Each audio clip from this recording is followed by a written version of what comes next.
At my engagement party, my mom raised a glass to toast. Then took back my $45,000 wedding fund and gave it to my sister. She slapped me. In front of everyone. For saying no. 10 minutes later, she was in handcuffs, and my entire family turned on me. Charlotte Johnson is my name, and I'm 30 years old. Brookmere is a mid-sized city where I work as a graphic designer. Even if everything had been going smoothly, it seemed like the start of something much more significant. As I surveyed the dimly lit eatery, I couldn't help but smile. Everything seemed ideal. The aroma of fresh flowers in the air, the camel centerpieces, and the soft background music. We had an engagement party tonight. And Charles and I were finally moving forward after 4 years of dating. We would get married in 4 months. As tall and warm as ever, Charles was standing next to me, his hand resting lightly on the small of my back. He joined the marketing agency where I worked in the creative department 4 years ago, which is when I first met him. After we clicked during a company off-site retreat, everything just fell into place. He was intelligent, trustworthy, and kind.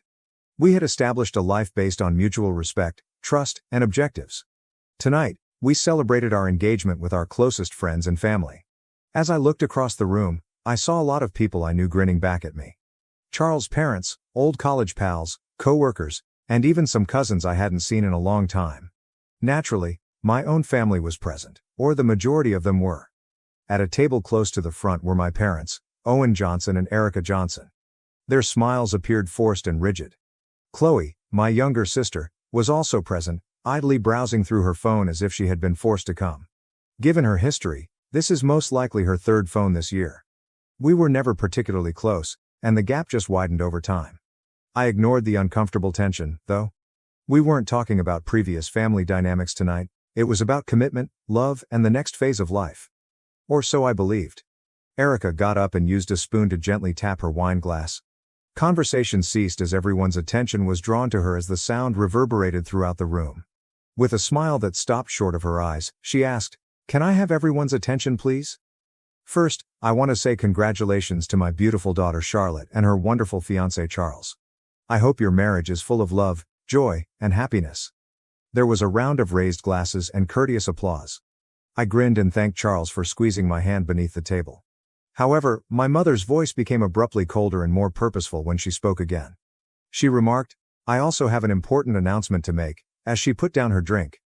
After talking it over with Owen, we've decided to give Charlotte's $45,000 wedding fund to Chloe instead. The room fell silent. Confident that I must have misheard her, I blinked. I looked around, expecting someone else to join in the laughter, and let forth a small chuckle. "That's funny, Mom," I answered, attempting to seem lighthearted. "But that money is mine. I'm not giving it away." Erica's smile vanished in an instant.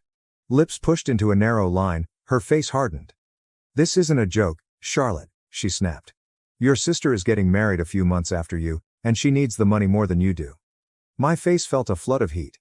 My stomach constricted. "What are you talking about? That's my money, Mom. You and Dad gave it to me. It's in my personal account." "Honey," she began in a tone of artificial serenity. "You're doing a great job, and Charles is too. Chloe and her fiancé are having a hard time, and she deserves a lovely wedding as well." My hands started to shake. Trying to stabilize myself, I got up. "We've already planned our wedding with that money. We've been careful. We're being smart with it. We even want to use part of it for a down payment on a home. You can't just take it away." Chloe almost knocked over her drink when she abruptly pushed her chair back and leaped to her feet. She yelled, "Charlotte, stop being so self-centered. You could have offered to share it a long time ago. You know I need it more than you do." My jaw clenched as I turned to face her. "This isn't about need, Chloe. It's about what's right. I planned ahead. You blew through your own fund, and now you expect me to just hand mine over." "She lives simply," asserted my mother. "She doesn't have much, and her fiancé is doing the best he can. You've always had more." I shot back, crossing my arms over my chest. "I've always worked harder," I yelled back. "I follow the rules. I was saved. I planned. I don't care how you spin it. I'm not giving you my money." Erica's cheeks turned red. The room's tension reached an intolerable level. Charles tried to soothe me by putting a gentle hand on my arm, but I refused to give up. Then, in what seemed like an eternity, my mother came forward and gave me a heavy slap across the face.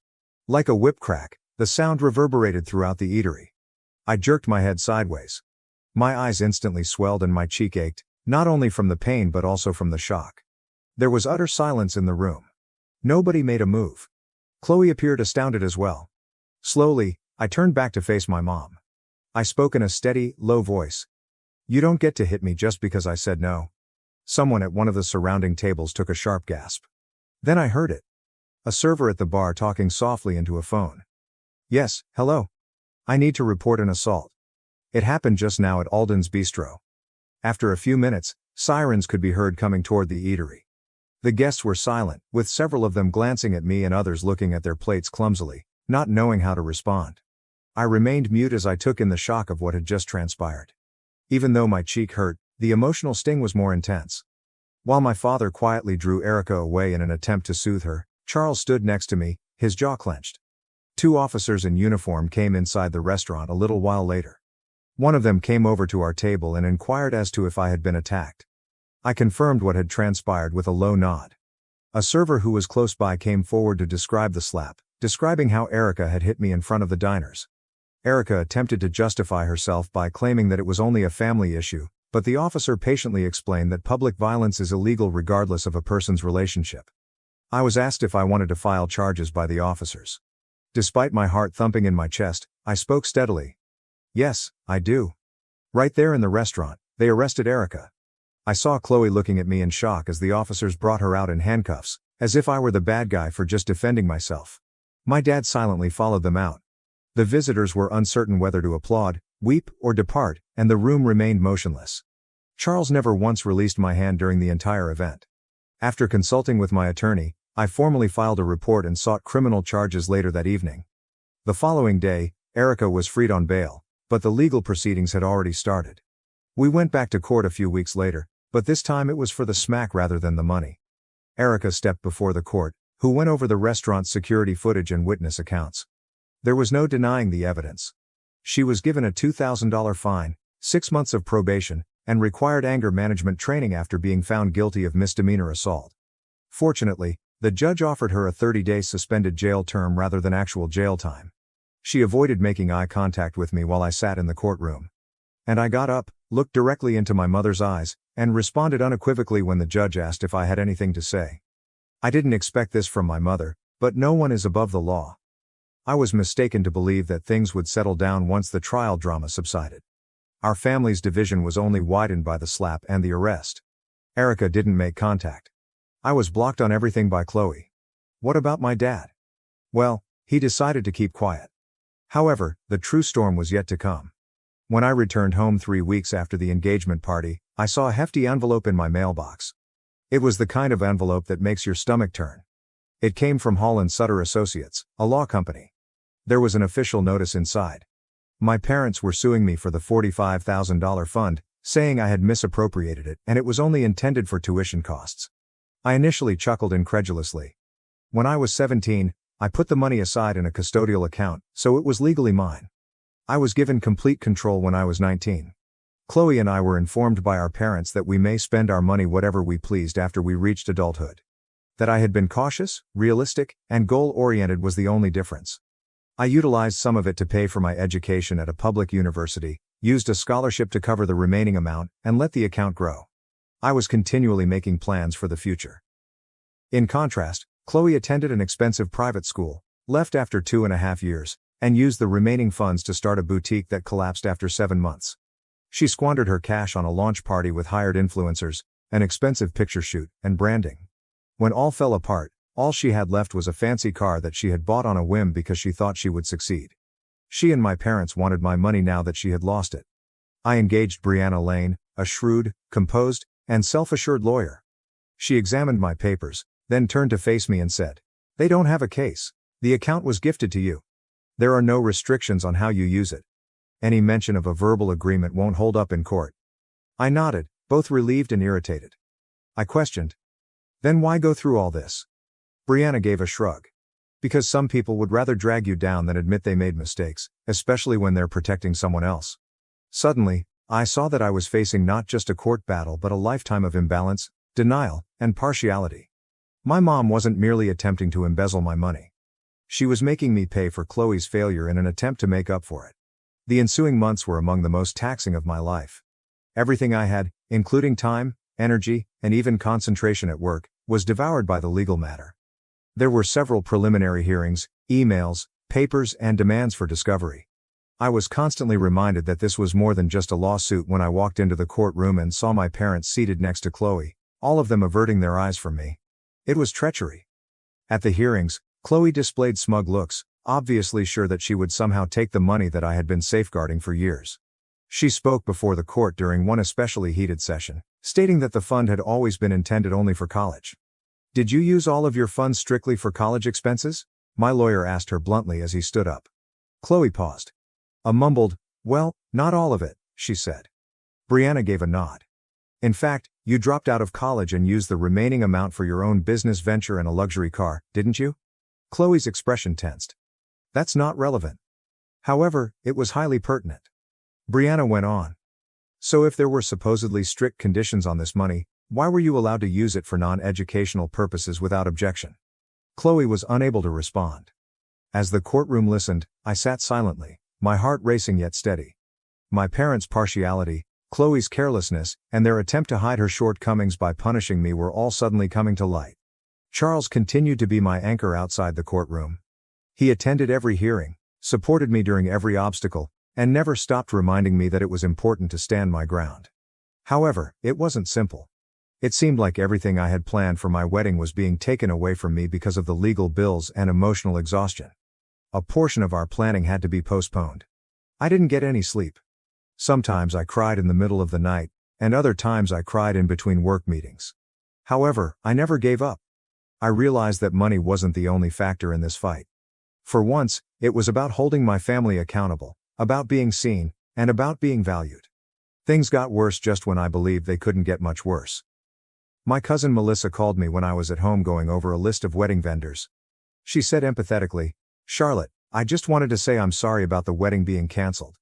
A beat skipped in my chest. "What are you talking about? The wedding's still on." A pause occurred. "Your mom called me last week. She said you and Charles broke up because he cheated on you." My mouth fell open. In the hour that followed, I got 3 more calls from bewildered friends and distant family members who wanted to know why the wedding had been canceled. Even phony emails purporting to be from me had been received, claiming that the event had been canceled. Nothing was in my sent folder when I checked my email, indicating that someone had created a phony account to mimic me. I was taken aback. My first thought was of Chloe. The trend was obvious, but I had no evidence. Legal charges were just the beginning of the sabotage. It had turned personal. One of the few family members who hadn't chosen a side was my mom's sister, Aunt Mara, whom I called. "I was about to call you," she sighed. "Your mother's been telling people you're lying about Charles, that you're unstable, and that the wedding was never supposed to happen." Weary, I reclined against the wall. I questioned, "Why is she doing this?" "Because she's protecting Chloe," Aunt Mara said kindly, in response. "She's always protected her, even when she didn't deserve it. I love Chloe, but your mom is enabling her. And now she's dragging you through the mud to make her look better." The treachery was more profound than any testimony given in court. In an attempt to gain compassion for my sister, my own mother was attempting to damage my reputation. When Charles entered that night, he saw my face right away. He said, "What's wrong?" I told him what Melissa had stated and gave him screenshots of the phony emails. He wasn't shocked, but he was angry. His words were bleak. "Your sister just contacted me too," he added. "She said she had proof that you were cheating on me. She sent photos." I looked at him horrified. He took out his phone and displayed a number of shoddy, obviously altered pictures of a woman standing next to an unknown man with my face pasted onto another body. It was extremely distressing but also hilariously awful. Charles gave a headshake. "Of course I didn't believe it, but my parents saw them too. Your family is trying to destroy everything we're building." At that point, we made the decision to act. For the wedding, we engaged a professional security company and sent in pictures of Erica, Owen, and Chloe with the directive that none of them be let entry. I didn't want to let them destroy anything else, even though I detested that it had come to this. I woke up the morning of the wedding feeling a weird mix of dread and excitement. Just outside of Brookmere, Charles and I had selected a stunning outdoor location. Elegant and intimate without being over the top. The green area was lined with white seats facing a wooden bridge covered in fresh flowers. As guests started to arrive, I stood in my dress in the wedding room, fixing my veil. Nerves tightened in my gut, not because of the vows, but because of what I knew was still possible. 2 skilled security officers were posted at the venue's entrance, and they were under tight orders to bar members of my immediate family from entering. I had reviewed all the details with Charles. I was still unable to unwind. The door of the bridal suite was knocked on at about 2:15. Lowering his voice, one of the guards entered. "Miss Johnson," he began carefully. "We've just detained a young woman attempting to enter through the back service gate. She matches the photo you gave us. Your sister, Chloe." My heart was racing. I inquired, "Was she alone?" "Yes," he replied. "But she was carrying a tote bag. When we opened it, we found a large can of red paint." My throat tightened each breath. She intended to destroy the bridal gown, the location, and the guests. Disbelief, sadness, and rage struggled for room in my chest. The guard asked, "Do you want to press charges? We can contact the local sheriff right now." I paused. I had every reason to call the police again after the slap, the lawsuit, the falsehoods, the altered photos, and now this. However, this was the day of my wedding. Their disarray had already cost me enough. I finally answered, "No," in a flat voice. "Just make sure she's removed from the property and doesn't come back. Please also check that my parents haven't tried to sneak in." He gave a nod and walked away. I slid onto a chair close by and tried not to cry. Isabel, my closest friend, was kneeling next to me. She muttered, "What happened?" My voice was hardly steady when I glanced at her. Chloe tried to sneak in with a can of paint. She was going to destroy everything. After widening in surprise, Isabel's eyes hardened in rage.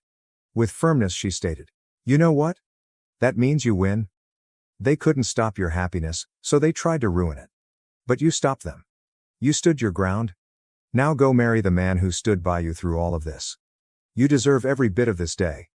I brushed away my tears, inhaled deeply, and got to my feet. My dad's brother, my Uncle Brian, escorted me down the aisle. Charles was waiting beneath the arch with his eyes fixed on mine as I entered the garden. The rest of the world vanished in that instant. The pain, the tears, the court dates, the betrayal, all of it passed. Love was the theme of today. Ours. It was a wonderful and touching ceremony. Our vows were filled with words of collaboration, strength, and loyalty. The guests erupted in cheers when the officiant declared us husband and wife. I felt light for the first time in months. Free. The reception exceeded our expectations in every way. Heartfelt statements from those who had supported us throughout it all were interspersed with music and fun. Isabel's toast brought tears to my eyes, the kind of emotions that come only after you've weathered a storm and found calm on the other side. Like nothing else mattered, Charles and I celebrated, danced, and ate. Actually, nothing else did. Almost everyone remarked on how lovely the location appeared, how joyful we appeared, and how the day was filled with true love. Despite hearing tidbits of the drama, a few guests respected our quiet. During dinner, one aunt murmured, "I'm so proud of you for standing your ground." Long after the cake was sliced and the last song was sung, her words continued to resonate with me. Charles and I ran hand in hand through a shower of rice that our friends had thrown as the night came to an end, hidden under a starry sky.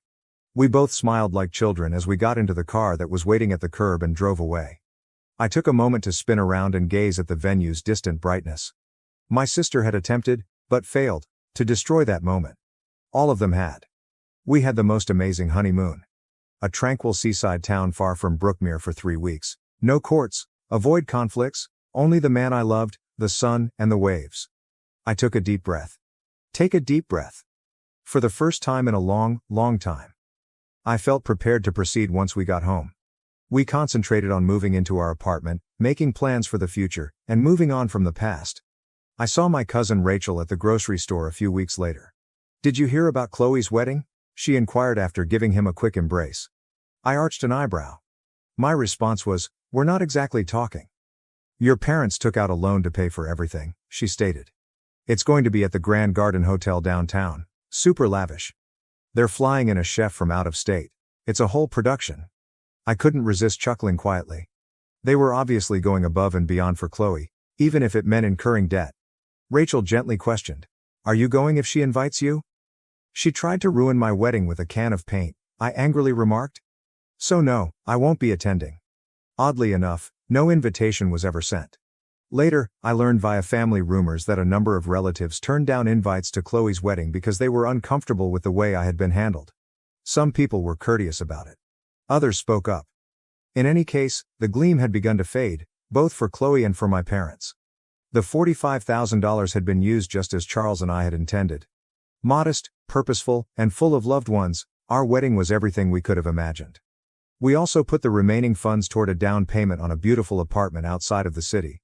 The mortgage was affordable given our combined wages, and for the first time, we were accumulating equity rather than spending it all on rent. Despite its diminutive size, our home was ours. Built with patience and difficult choices rather than handouts. After the wedding, my life found a rhythm I wasn't aware I needed. On the weekends, Charles and I decorated our new flat. Nothing extravagant, just walls covered with pictures from our wedding and trips, shelves we put up ourselves, and a couch we saved for. Charles giggled as he fumbled with an IKEA dresser one Saturday afternoon while we were arranging the guest room. "Who do you think will be our first overnight guest?" questioned him. I stopped, holding a screwdriver. My thoughts briefly turned to my parents. In a distant reality, they might say they're sorry. Perhaps Chloe would mature and accept accountability for her actions. I wasn't holding my breath though. Finally, with a kind smile, I said, "Whoever it is, there'll be someone who genuinely cares about us."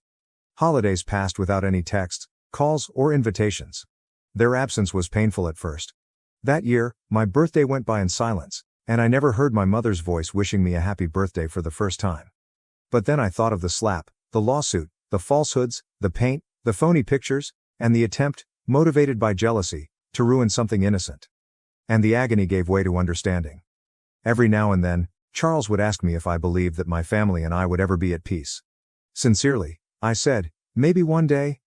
But if it ever happens, it'll take more than an apology. It'll take change. And I don't see that coming anytime soon. In the end, Chloe's wedding came and went. I heard it was extravagant, with matching designer outfits for the bridesmaids, champagne fountains, and a hired string quartet. However, a few important family members chose not to go because they were uneasy about the way my parents and sister treated me. Even worse, word spread that Owen and Erica had taken out a huge loan. In an attempt to make a statement and act as though the previous year hadn't occurred, they had thrown everything into that one event. However, it had, and people recalled. I came to a deep realization as Charles and I developed our marriage. Family is more than simply your genetic relatives. It's the individuals who respect your peace, encourage your boundaries, and rejoice in your victories. Yes, I had lost a lot. However, I had acquired a house. A husband who supported me no matter what. Friends and family who never wavered after seeing the truth. Above all else, I still had myself. I didn't break down.